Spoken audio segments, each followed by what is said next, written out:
Our first example, 6/7 minus 2/3. Our first step is to find our common denominator. I'm going to be multiplying the two denominators, so 7 times 3, that is equal to 21. I'm taking the numerator from my first fraction, and I'm multiplying it. When I divide 7 into 21, that is equal to 3.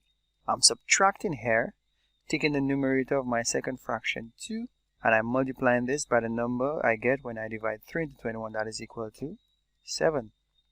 So I'm going to simplify my fraction. 6 times 3, that is equal to 18, minus 2 times 7, that is 14, and I'm dividing this by 21.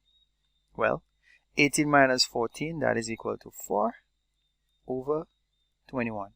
My answer is in the proper fraction form, so this is my final answer.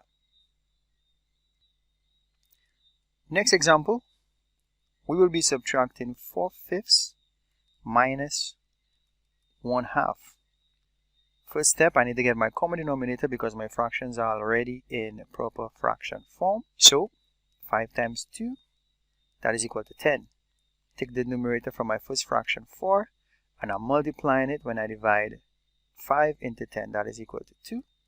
Subtract numerator from my second fraction, 1, and I'm multiplying this by 2 into 10, that is equal to 5. Well, 4 times 2, that is equal to 8, minus 1 times 5, that is equal to 5, all over 10. 8 minus 5 is equal to 3 over 10. My answer is already in proper fraction form, therefore this is my final answer. Our next example, we will be subtracting 3 and 1/4 minus 1 and 3/5. I have two mixed numbers here, so my first step is to change them into improper fractions. So I'm going to take my whole number 3, multiplied by my denominator 4, and add it to my numerator 1. So 3 times 4, that is equal to 12. 12 plus 1 is equal to 13. So this is 13 on 4, and I'm subtracting this by 1 times 5, that is equal to 5. 5 plus 3, that is equal to 8. 8 over 5. I need to get my common denominator, so I'm going to be multiplying my two denominators. 4 times 5, that is equal to 20. I take the numerator from my first fraction, that is 13, and I multiply it by the number I get when I divide 4 into 20, that is equal to 5.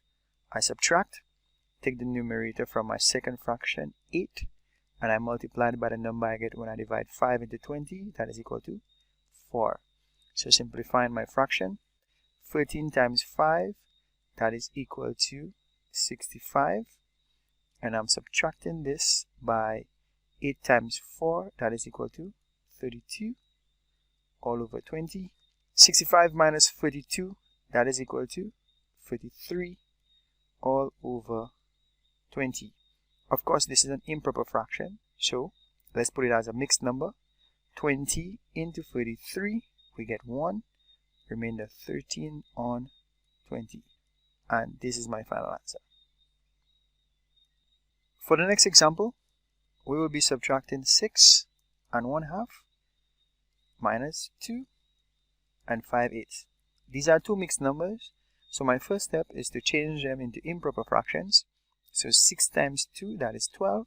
12 plus 1, that is 13 on 2, minus 2 times 8, that is 16. 16 plus 5, that is equal to 21 over 8.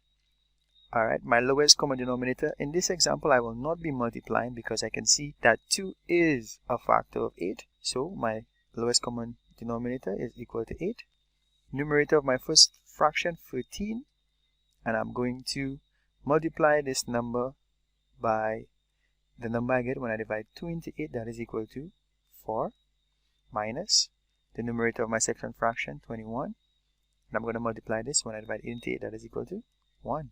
Simplifying my fraction, 13 times 4, that is equal to 52, minus 21 times 1, that is 21, all over 8.